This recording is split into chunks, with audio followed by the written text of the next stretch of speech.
নমস্কার, আপনারা দেখছেন সংকেত মিডিয়া, সোজা কথা সহজভাবে। নমস্কার, সংকেত মিডিয়ায় আপনাদের স্বাগত। আমরা এই মুহূর্তে আছি বারুইপুরের ফুলতলা বলে একটি জায়গা, যেখানে প্রসেনজিৎ বিশ্বাস একজন ফুটবল প্রেমী এবং ফুটবল খেলতে খুবই ভালোবাসতো। তার সে খেলাধুলা নিয়েই থাকতো।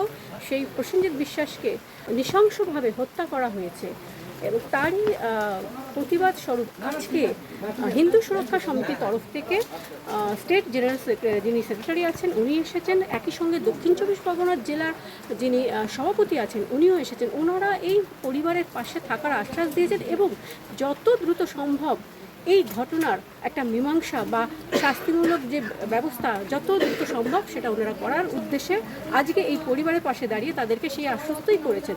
বিক্রম মণ্ডল, আমরা বেসিক্যালি এসেছি হিন্দু সংগঠন থেকে। আজকের যে বারুইপুরে যে ইনসিডেন্টটা ঘটেছিল আপনারা দেখেছেন যে প্রসেনজিৎ বিশ্বাসকে কীভাবে নৃশংসভাবে হত্যা করা হয়েছে, বিশেষ করে মুসলিম সম্প্রদায়ের ছেলেদের দ্বারা নৃশংসভাবে। তো সেখানে আমরা প্রতিবাদ কর্মসূচি করি হসপিটালে, যতটা পেরেছি আমরা ওদের আইনের আওতায় আনবো এবং ওদের সাজা দেব। তো আমরা আজকে প্রসেনজিতের বাড়ি এসেছি, শ্রাদ্ধা অনুষ্ঠান চলছে। ওর পরিবারের সঙ্গে কথা বললাম, খুব গরিব ফ্যামিলির ছেলে, বাবা ভ্যান চালায়, একটা দাদা রয়েছে এবং পাশে কিছু বোন রয়েছে, কাকা কাকিমা। তো বেসিক ইনসিডেন্টটা ঘটেছিল এরকম যে ওদের একটা বন্ধু গ্রুপ ছিল, ও ফুটবল খেলতো বেসিক্যালি এবং কাজ করতো, ঠিক আছে, আর ইনকামও করতো, পরিবারকে সাপোর্টও করতো। ছেলেটা খুব ভালো ছিল, জিম করা আর ফুটবল খেলা হচ্ছে প্রসেনজিতের প্যাশন ছিল, ঠিক আছে।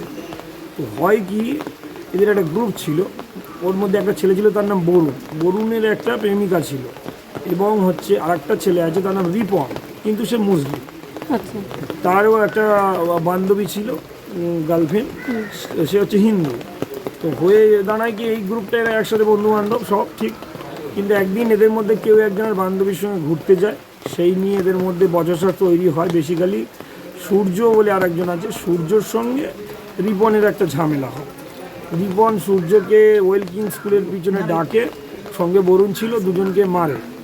তারপরে এই ঘটনা নিষ্পত্তি ঘটাতে ওরা দুটো গ্রুপকে মিটিংয়ে ডাকে। তখন প্রসেনজিৎ ওদের মধ্যে উপস্থিত ছিল, প্রসেনজিৎ ছিল, আরও দুই একজন ছিল ওর সঙ্গে, আর ওই দুটো মহিলাও ওখানে উপস্থিত ছিল। আচ্ছা, এই টাইমে হয় কি, একটা গ্যাং ওয়ারের মতো শুরু হয়ে যায়, হাতাহাতি শুরু হয়ে যায়। সেই পরিস্থিতিতে ওনারা সরে যান, সূর্য আর বরুণ এরা সরে যায়। কিন্তু প্রসেনজিৎ একজন স্ট্রং ছেলে, খুব ফিট ছিল, ও একা এই তিনজন মুসলিম ছেলেটাকে আঘাত করে এবং রেস্কিউ হয়ে বেরোনোর চেষ্টা করে। বাট হয়ে যায় সমস্যা কি, যে ওর মধ্যে শহীদুল বলে একজন ছিল, তার কাছে অস্ত্র ছিল। সে অস্ত্রটা প্রথম স্ট্যাপ করে পেটে, নেক্সট স্ট্যাপ করে গলাতে, থার্ড স্ট্যাপ করে কি ও পড়ে যাওয়ার পরে ও টুপিতে এনশিওর করে যে ও যেন মরে যায় এবং বলে এরকমভাবে মন্তব্য করে যে ও মরে যাক, ওখানে পড়ে থাক, হসপিটালে ওরা নিয়ে যায় না। তারপরে এখানকার লোকাল লোক, যখন স্থানীয় লোক জড়ো হয়, ভয়ে ওরা হসপিটালে যায় এবং স্যালেন্ডার করে দেয়। আরও দুজন পালিয়ে যায়। বেসিক্যালি এর মধ্যে অনেকেই যুক্ত আছে, একজন অ্যারেস্ট হয়েছে, এখন একজন পলাতক অ্যারেস্ট হয়নি। এবং মাস্ট বি ওই শহীদুল বলে ছেলেটার যেন এনকাউন্টার হয়, কারণ দেখুন ওদের বয়স কম বলে ওরা ছাড় পেয়ে যাবে, কিন্তু আমি মনে করি 16 আপ যারা, তারা কিন্তু চাইল্ড অ্যাডাল্ট, এটা অপরাধী। আর এই ধরনের খুন বা রেপ জাতীয় কেসে আমার মনে হয় এদের এনকাউন্টার বা ফাঁসি করানো উচিত। এদের প্রত্যেকের বয়স কিরকম হবে? বয়স হবে 19 বছর এরকম সামথিং বয়স আছে, বা 18-র নিচে বেশিরভাগ। আর প্রসেনজিতের বয়স কত? প্রসেনজিতের বয়স হচ্ছে ওই 16 বছর। 16 বছর। আপনি কে হন?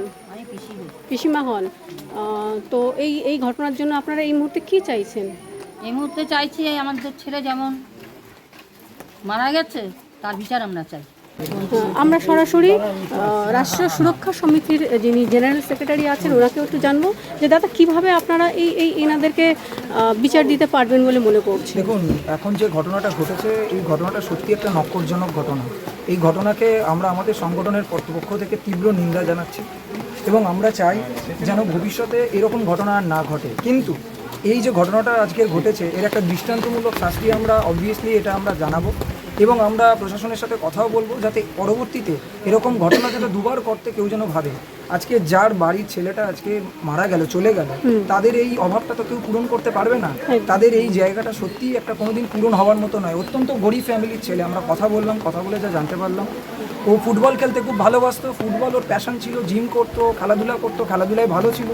কেউ বা কারা ওকে ঈর্ষান্বিত হয়ে বা কী কারণে ওকে খুব বাজেভাবে হত্যা করা হয়েছে। আমার মনে হয় এটা পরিকল্পিত হত্যা ছাড়া কেউ এরকমভাবে অস্ত্র নিয়ে তাকে ডাকতে পারে না। এটা অবভিয়াসলি এটা প্রথম থেকে পরিকল্পনা ছিল যে ওকে প্রাণে মেরে দেবে। এবং আমি আরও একটা জিনিস শুনে খুবই আপসেট হলাম, ব্যাপারটা খুবই দুঃখজনক ব্যাপার যে ওকে জল পর্যন্ত দেওয়া হয়নি। মৃত্যুর সময় যে ছেলেটা কাতরাচ্ছে ওনার দিদি বললেন যে ওনাকে জল পর্যন্ত দেওয়া হয়নি। তো এরকম নৃশংস যারা হত্যা করেছে, এই নৃশংস হত্যাকে তীব্র থেকে তীব্রতর নিন্দা জানাই এবং তাদের যেন সাজা শুধুমাত্র জেলের ভেতর না হয়। আমরা আশা করব যে মাননীয় মুখ্যমন্ত্রীর কাছে একে এনকাউন্টার বা এমন দৃষ্টান্তমূলক শাস্তি দেওয়া হোক যাতে ভবিষ্যতে কেউ এরকম কাজ করতে দুবার ভাববে। তো আমি এই কথাই ওনাদের সাথে আলোচনা হলো। আজকের ওনাদের সাধ্য শান্তির কাজ চলছে, বেশিক্ষণ ওখানে দাঁড়াতে পারলাম না। ওনাদেরও আজকে ছেলেটার কাজ হচ্ছে। তো এই বলবো যে আর মিডিয়ার মাধ্যমে আমি জানাতে চাই যাতে খুব তাড়াতাড়ি যারা দোষী কেউ ওরা অ্যারেস্ট হয়েছে এবং একজন এখনও পলাতক, তাকে যত শীঘ্রই অ্যারেস্ট করা হোক এবং তাদের দৃষ্টান্ত থেকে দৃষ্টান্তমূলক শাস্তি আমার দাবি জানাচ্ছি। হ্যাঁ, ওনার দিদি বললেন 6 জন ছিল, 5 জনকে অ্যারেস্ট করা হয়েছে, এখনো পর্যন্ত পলাতক আছে। তাকে খুব তাড়াতাড়ি তাকে অ্যারেস্ট করে যেন এই শাস্তির আওতায় আনা হয় এবং পরবর্তীতে যেন এরকম কেউ না করতে পারে তারও একটা দৃষ্টান্তমূলক শাস্তি আমরা জানাবো পরবর্তীতে, যাতে এরকম ঘটনা না ঘটে।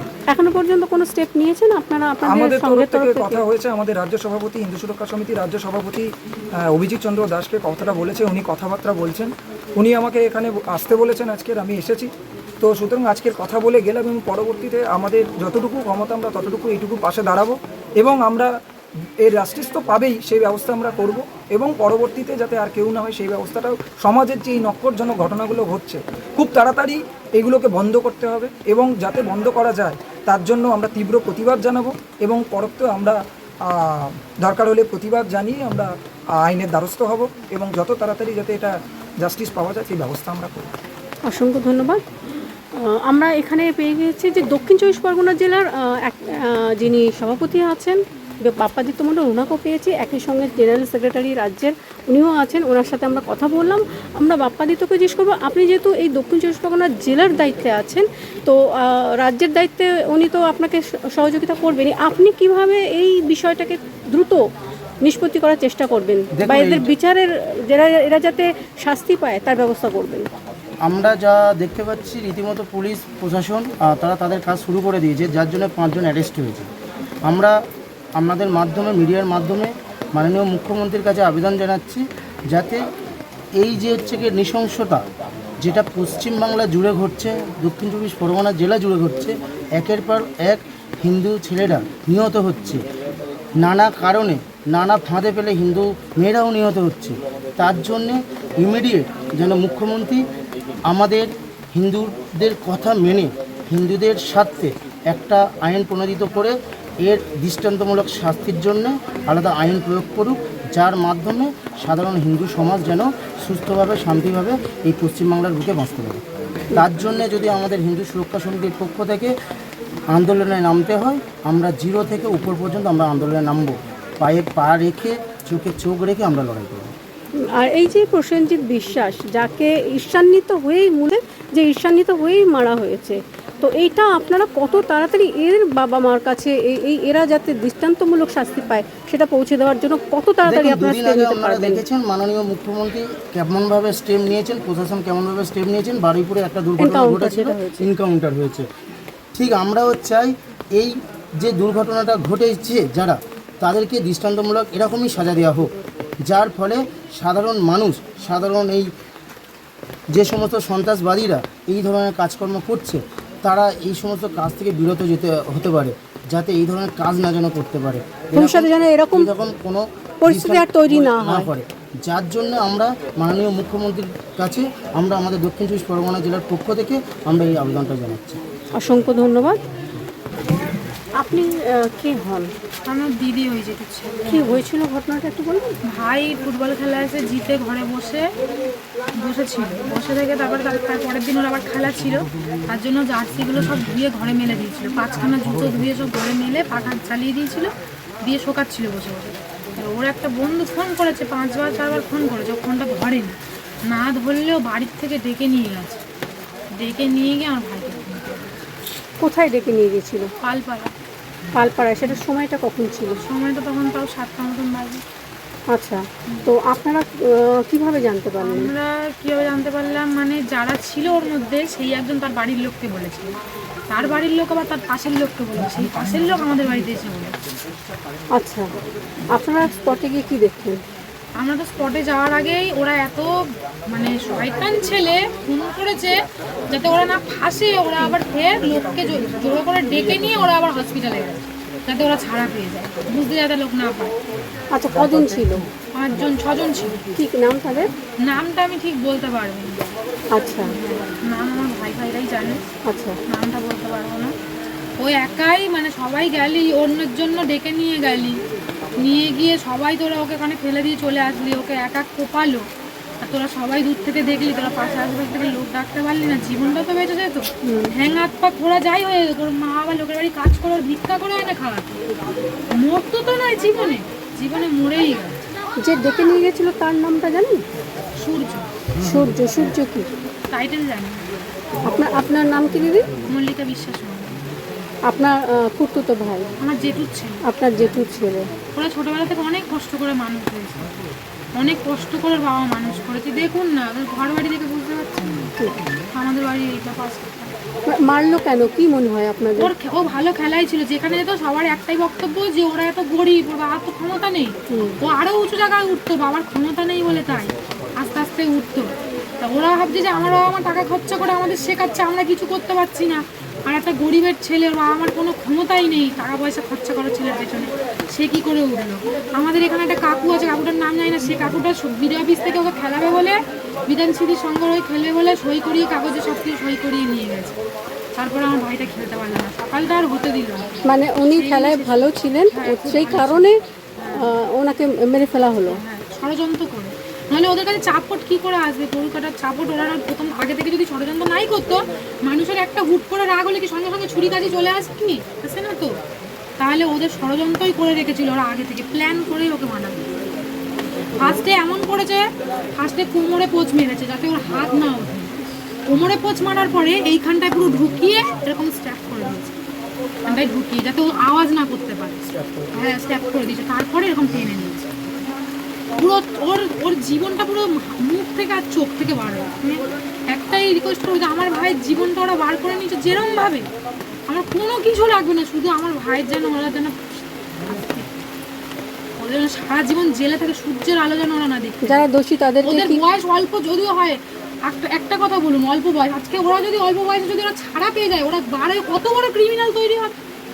আমাদের বাড়িতেও কিন্তু রিস্ক আছে, ওরা যদি ওদের যদি ছেড়ে দেয় ওরা ছাড়বে না, ওরা ছাড়ার মতন লোক নয় তো, ওরা ঠিক ওরা মাথা থেকে তাড়াতে পারে না, ওদের রাগটা না ওরা মাথা থেকে তাড়াতে পারে না, ঠিক 5 বছর 6 বছর জেল খেটে আসবে, ফের আবার বদলা নেবে আমাদের বাড়ি থেকে। আর আমাদের সবাইকে তো মিডিয়ায় দেখাচ্ছে, আমাদের মুখ তো দেখাতে পরিষ্কার হয়ে যাবে, ফের বদ আমি ওটাই চাইছি যে ওরা যেন সূর্যের আলো না দেখতে পায়, ওদের যেন জীবনটা ওখানেই শেষ হলো। আমার ভাইকে তো তড়পিয়ে মেরেছে, পুলিশরা তো তড়পিয়ে মারবে না, হয়তো খাওয়া দেবে না, মারবে, এটুকানি তো। ওকে যেভাবে জীবনটা ওর বার করেছে, এমনকি শুনলাম একজন বলছে ওকে জল পর্যন্ত দিবি না, তাহলে কত বড় নিকাটুর হলে কতটা বলতে পারে, জল পর্যন্ত দিবি না। যারা দোষী তাদের কি অ্যারেস্ট করা হয়েছে? শুনেছি এইটুখানি 5 জন অ্যারেস্ট হয়েছে, এখনো আরেকজন বাকি আছে। ধন্যবাদ দিদি আপনাকে।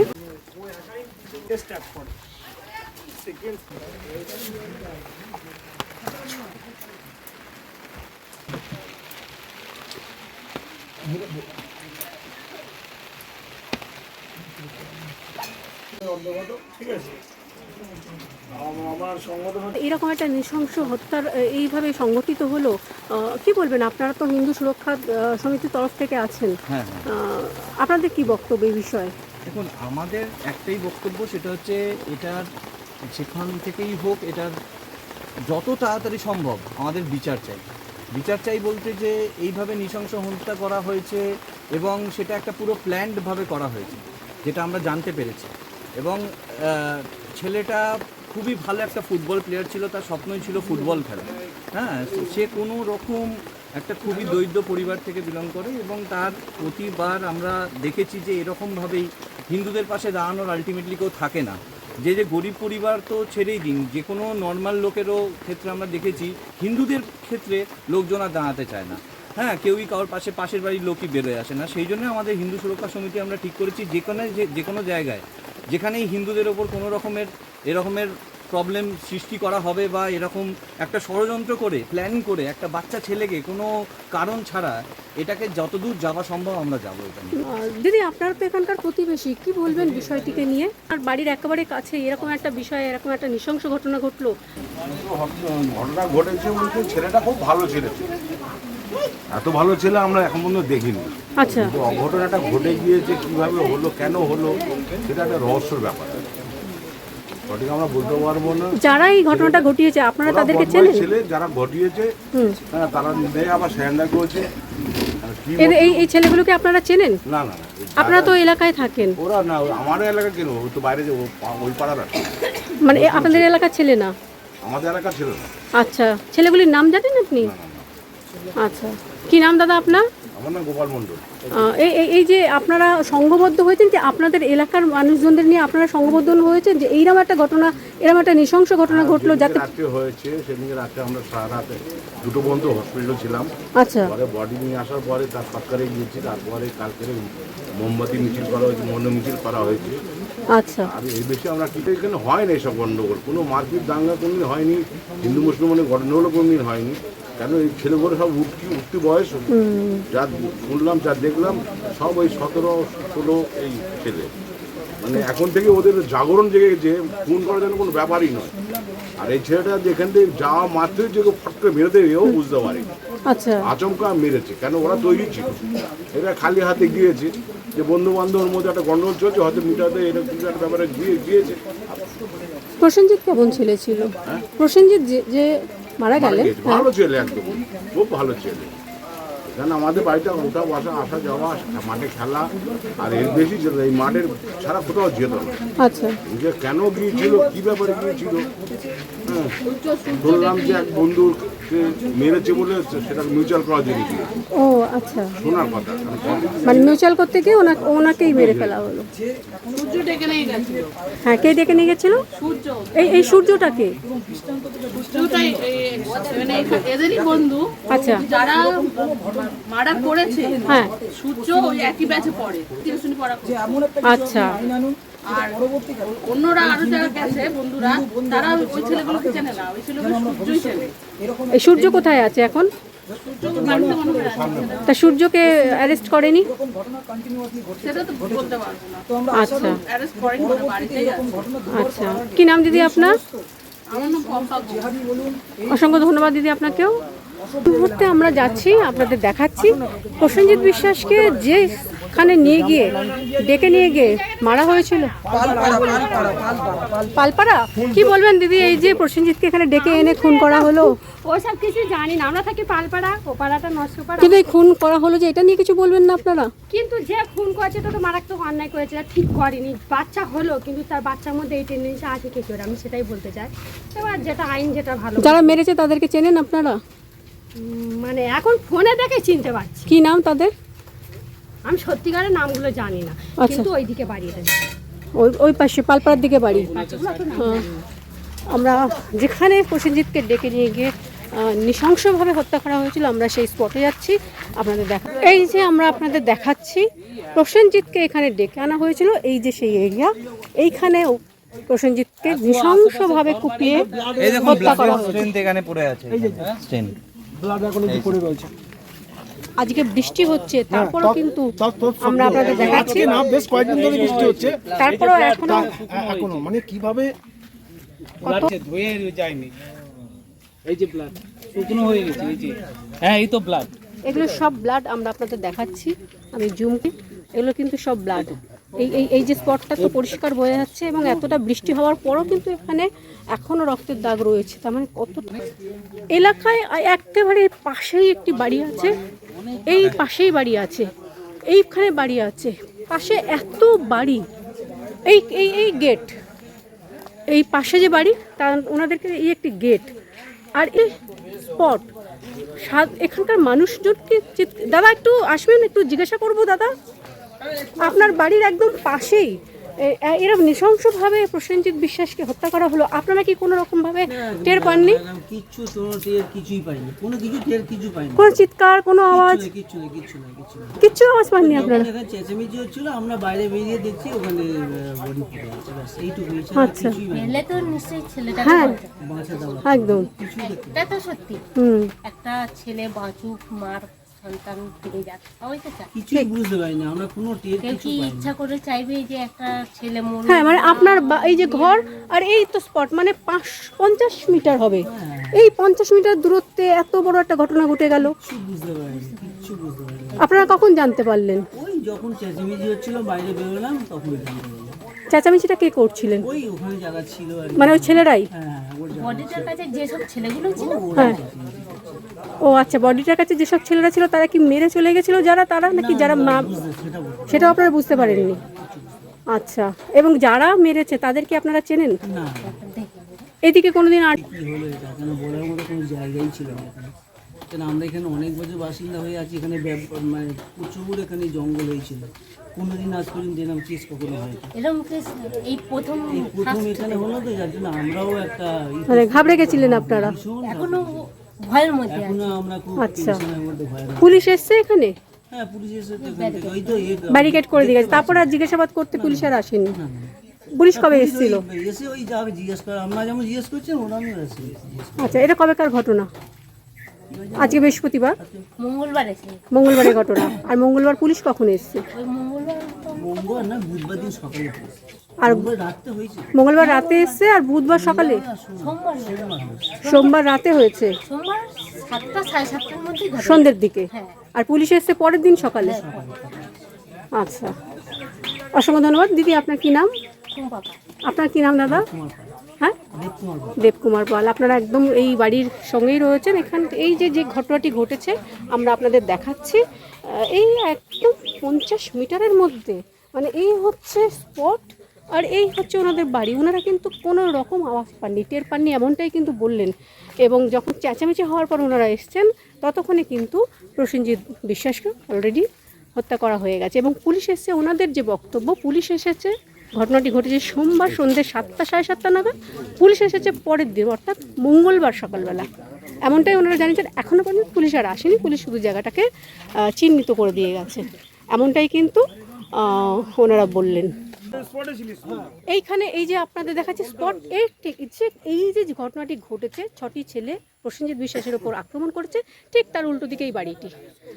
আমরা একটু কথা বলার চেষ্টা করব। এটা কি আপনাদের বাড়ি দাদা? আপনারা এখানেই থাকেন? এই যে স্পট, এই যে দেখাচ্ছি, এই যে এখানে যে প্রসেনজিৎ বিশ্বাসকে যে হত্যা করা হলো সন্ধ্যেবেলা একেবারে 7টা থেকে 7:30 এই সময়ের মধ্যে হত্যা করা হলো, আপনারা কোনো আওয়াজ পাননি দাদা? আপনার বাড়ির ঠিক সামনেই। আচ্ছা আচ্ছা, মানে ঘটনার দিন আপনি ছিলেন না? আপনার বাড়ির লোকেরা কেউ ছিল না? আপনার মা থাকেন আর আপনি থাকেন? আচ্ছা, মা কি বয়স্ক? আচ্ছা, আপনি কবে জানতে পারলেন? আপনি ফিরেছেন তখন? এখানকার কি অবস্থা? আচ্ছা, কি নাম দাদা আপনার? কি নাম দাদা আপনার? ভোলানাথ দেব। উনি এই যে ঘটনাটি, এই হচ্ছে ঘটনাটি, এই স্পটটি ঠিক উল্টো দিকে ওনার বাড়ি। কিন্তু উনি বললেন উনি ঘটনার সময় উনি বাড়ি ছিলেন না, উনি গাড়ি চালান, ওনার মা ওপরে ছিলেন। বয়স্ক মানুষ নাকি আপনার মা? বয়স্ক। আর আপনার বাড়িতে আর কেউ নেই? আচ্ছা, মানে ওই সময় বাড়িতে আর কেউ ছিল না? কেউ কোনো আওয়াজ পায়নি? পাশের বাড়িতেও জিজ্ঞাসা করেছি, আপনারাও আওয়াজ পাননি। অসংখ্য ধন্যবাদ। ওনারাও বলছেন ওনারাও কোনো আওয়াজ পাননি। এটা কি করে সম্ভব হলো? একটি ছেলেকে 6 জন মিলে কুপিয়ে মারছে, অথচ যারা একেবারে এই ঘটনার পাশেই যাদের বাড়ি তারা কোনো অবস্থাতেই কোনো আওয়াজ পাননি, এমনটাই বলছেন। এখানে প্রসেনজিৎ বিশ্বাসের বাড়িতে আজকে ওর শেষকৃত্য সম্পন্ন হচ্ছে। তার যে হিন্দু ধর্মশাস্ত্রের যে সমস্ত কাজকর্মগুলো সেগুলো করা হচ্ছে। এবং এই মুহূর্তে হিন্দু সুরক্ষা সমিতির তরফ থেকে যে রাজ্যের state president, state general secretary উনি এসেছেন, এবং দক্ষিণ চব্বিশ পরগনা জেলার যিনি সভাপতি উনি এসেছেন। ওনারা কিন্তু কথা বললেন বাড়ির লোকেদের সাথে, এবং আমরা যিনি প্রসেনজিৎ বিশ্বাসের দিদির সাথে কথা বললাম, পুরো বিষয়টি কিন্তু উনি জানালেন। এই মুহূর্তে বারুইপুর থেকে আমি সবিতা, সংকেত media. Subscribe our channel. Press the bell icon.